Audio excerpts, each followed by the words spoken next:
Hey guys, this is your buddy Moo here. I'm still sick with this sinus infection. Don't judge me, okay? But I saw something today that came across my Facebook. I know, not X this time, right? And it was PG&E sitting on $830 million in excess payments.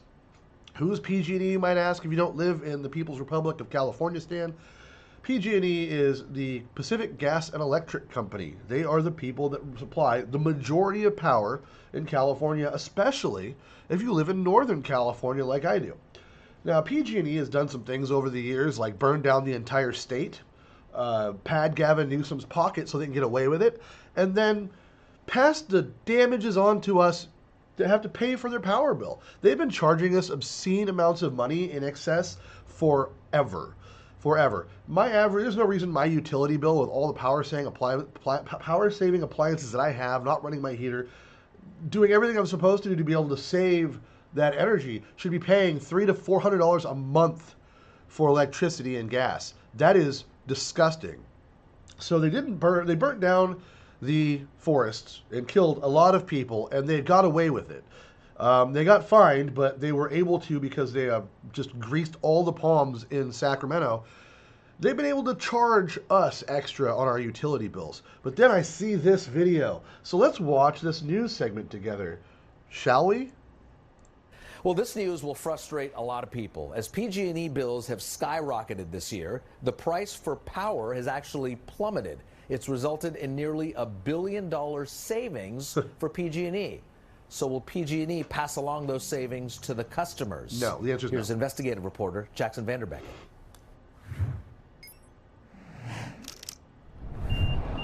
We all know our power bills have skyrocketed.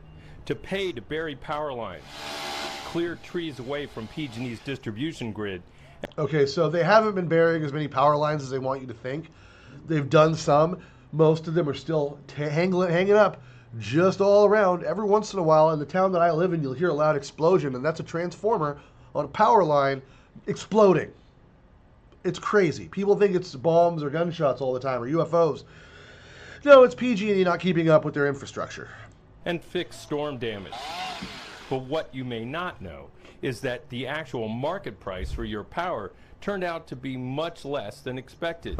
Each year, PG&E estimates what the average price of power will be to set the rate of how much you'll have to pay for it. The actual price was considerably lower this year, but you still got billed for the higher estimated amount. That's the other thing. You get these home energy reports, and it says that compared to people, and I've gotten this every time it comes out, compared to other people in my neighborhood with the same dwelling situation, I use X amount more than everybody else. It's usually some atrocious amount more.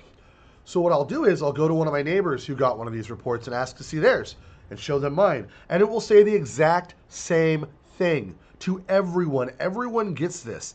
I've had it one time say we saved money, and it was one of the most power running times I've had in my household, where we ran our electricity and our heater nonstop for the winter because it was raining almost every day. It was insane. It was cold. It's always raining here, so we expect it, but it was a little aggressive. So we decided to run our heater a lot. We used our power all day long. We didn't do any of the stuff we do normally to cut down the electrical bill, and our electrical bill was somehow, allegedly, we saved more power than other people in our neighborhood. Now, my neighbors all got the same fucking letter, lo and behold. Which has PG&E currently sitting on excess payments of $830 million. That's disgusting. According to the investigative unit's review of PG&E's regulatory filings. This is not an insignificant amount of money we're talking about. Stephen Weissman is a former regulatory judge with the Public Utilities Commission who teaches at UC Berkeley's Goldman School of Public Policy. The last thing you want to do is have the utility holding on to money that's not theirs. But it turns out state regulations allow PG&E to do just that. Yeah. Because while PG&E is charging you more than what power actually costs, it's also selling power on the open market for less than it forecasts. So under the rules, some but not all of the extra money collected from Northern California customers this year will end up covering a chunk of PG&E's $1.5 billion loss from energy sales. Their loss comes from their fuck up. That $1.5 billion comes from them screwing up royally and causing the death of tons of people that they need to be held accountable for. These people should be on trial for murder for murder by neglect. Negligent homicide is what PG&E should be charged with. The company should be charged and have to pay customers out. Not get to turn around and charge customers because you jerked off Gavin Newsom at the restaurant the other day to get him to push legislation through without voter approval, which is what he does all the damn time. This guy is the biggest cancer on the planet, Gavin Newsom. He has taken California and turned it into a cesspool. He is the most destructive force. He is more destructive than fentanyl in California, Gavin Newsom. There is no argument to that makes sense. If you argue against that, you're an imbecile. There's no way to make that spin to be in his favor. The other problem we had with these fires from PG&E was environmentalists not letting the trees get cut down and the forest be raked. The state won't let you rake the forests. Therefore, we have fires. They won't let you cut down the trees that are dead. So we have kindling growing hundreds of feet into the air throughout California, and they get surprised when it goes up like a fucking tinderbox. Guys, this is a problem all the way around, and PG&E is just one part of this disgusting group of assholes running the country because they're greedy pieces of shit. And they're running things into the damn ground in my state, and it's gross. We won't know how it will all shake out until the end of the year.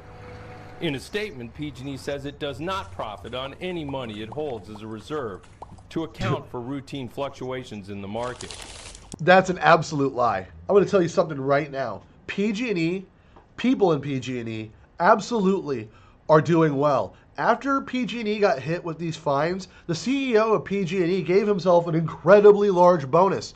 So did a bunch of other people in that company. Why are you giving bonuses out to these people? You should be docking their pay. Bust them down to minimum fucking wage until this shit's fixed. It's not a problem. I'm not saying the linemen or the folks working for PG&E in the trucks going out there every day to try to keep things done right, because those guys are awesome. PG&E linemen are some of the coolest folks, and they got dumped on when this crap went down in California, and they get dumped on for this. Guys, it's one thing to call PG&E's main office and leave a main voicemail about how crappy they are and how much you want your damn money back. It's another to go after the utility workers who are just trying to do their jobs and feed their families. They're having to pay the same crap that you do. They don't get a knock off their power bill because they work for PG&E. They get to pay these same dumb fines. It's gross. While their CEO sits there fat and fucking happy, hanging out with Newsom, fucking probably doing coke off strippers. We I don't know if many that's of true. Our customers are frustrated with higher costs of living, including energy bills, the utility told us.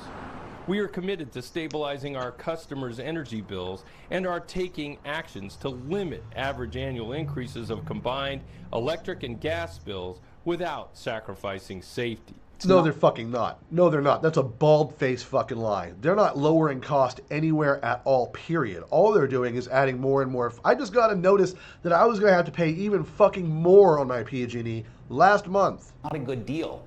But ratepayer advocates say suffering customers need all, not some, of that overpayment back. PG&E's rates I want now all are of it simply unaffordable. Matt Friedman with the advocacy group Turn says I don't just want all of it back for everybody. I want it back with interest for everyone from the time they knew they had this extra money sitting around. PG&E should go into the red for this, or into the red for this deep, and the CEO should have to take the hit. Take all of the money he's made and remove it from him. He didn't deserve a dime of it at all. He's already fucking rich, and he's just getting richer being a piece of shit. And the people that make the decisions in PG&E are all the same. It's disgusting. It's just incestuous crap with the politicians in California. This is oligarchy at its fucking finest. And PG&E is just going to pretend they're doing something for you, turn around and do it the opposite. This is a company that will stab you in the back and tell you it's to try to kill a mosquito. now 1 out of 3 low-income families struggles to pay power bills. If that amount of money were returned to customers now, it would result in an 8% rate decrease for customers that are served by PG&E. If That's there huge. is money remaining after the final accounting, customers could expect a little relief early next year. Jackson Vanderbecken, NBC, Bay Area. This is how bad things are in California, guys. Insurance companies are leaving this state in droves. Trying to get your home insured is nearly impossible.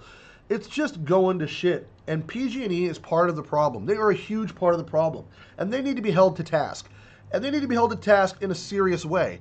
They are the provider of power to the Pacific North Coast in California. And most inland too.